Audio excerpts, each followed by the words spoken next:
Shalom, selamat pagi pemirsa dimanapun berada.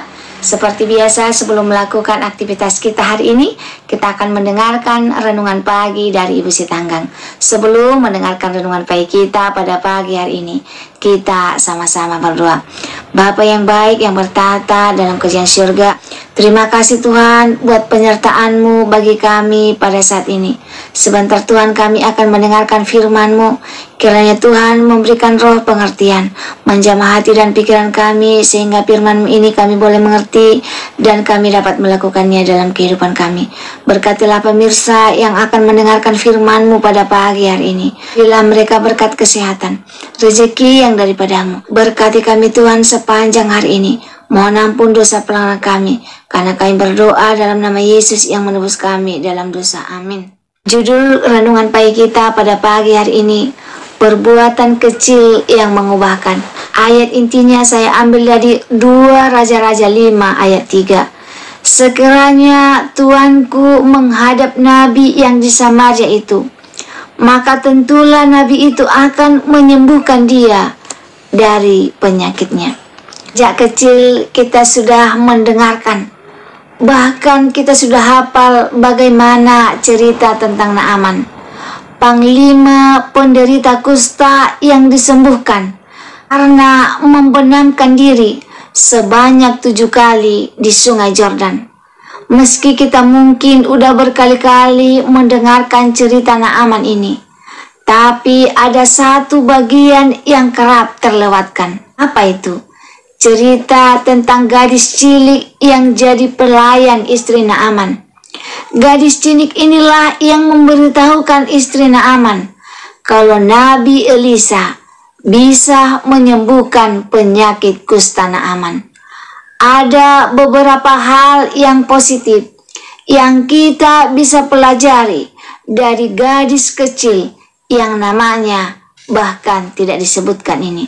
Pertama, kepedulian terhadap nasib tuannya. Bisa saja gadis kecil itu tutup mata aja terhadap masalah yang dialami tuannya, dan tutup mulut tentang mujizat-mujizat yang dilakukan Nabi Elisa. Ngapain cerita-cerita? Toh gak ada untungnya bagi dia. Tapi karena ia peduli, maka ia berani memberikan solusi bagi tuannya. Yang kedua, ia berani bertindak meski usulnya tersebut ada resikonya. Coba kita pikir, bagaimana kalau tuannya ternyata nggak sembuh setelah membenamkan diri di Sungai Yordan? Wah, bisa jadi gadis cilik itu bisa kena marah, bahkan bisa dihukum. Tapi meski tahu resikonya, gadis cilik tersebut berani speak up. Yang ketiga, punya percaya diri. Pemirsa, kita boleh ingat, gadis cilik itu adalah seorang budak Israel, status yang paling rendah dalam masyarakat pada waktu itu.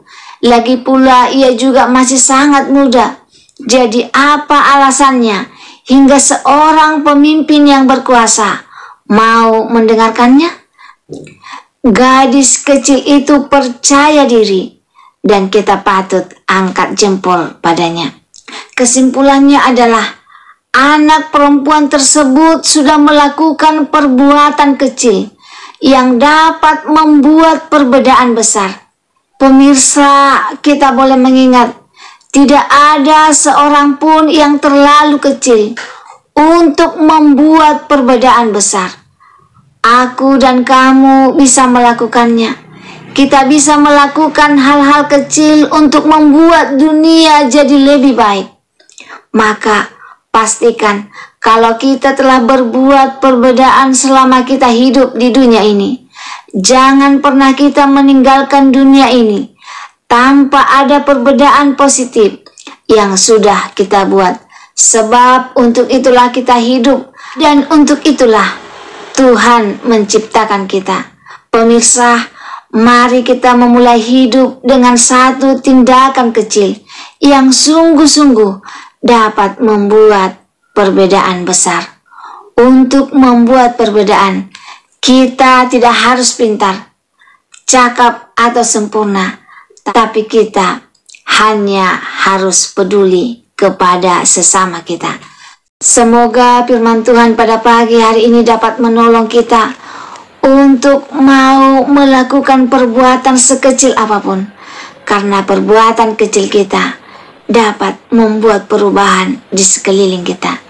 Jika pemirsa merasa terberkati dengan firman Tuhan pada pagi hari ini, pemirsa boleh share di sosial media kamu, Facebook, WhatsApp, Instagram, dan lain sebagainya, sehingga semakin banyak umat-umat Tuhan yang merasa terberkati dengan mendengarkan firman Tuhan pada pagi hari ini. Sebelum mengakhiri firman Tuhan pada pagi hari ini, kita sama-sama berdoa. Bapa yang baik yang bertata dalam kerajaan surga, terima kasih Tuhan buat firman yang begitu baik yang kami dengarkan pada saat ini, yang mengingatkan kami untuk mau peduli kepada sesama kami, untuk mau peduli kepada lingkungan di mana kami tinggal, sehingga kami melakukan perbuatan sekecil apapun yang dapat membuat perubahan dalam kehidupan kami. Berkati kami Tuhan dalam melakukannya dalam kehidupan kami, sehingga kami boleh menjadi berkat dimanapun kami berada. Berkati kami sepanjang hari ini Tuhan, mohon ampun dosa pelanggaran kami, karena kami berdoa dalam nama Yesus yang menebus kami dalam dosa. Amin. Terima kasih pemirsa telah mendengarkan firman Tuhan pada pagi hari ini. Sampai ketemu besok pagi. Terima kasih. Tuhan memberkati.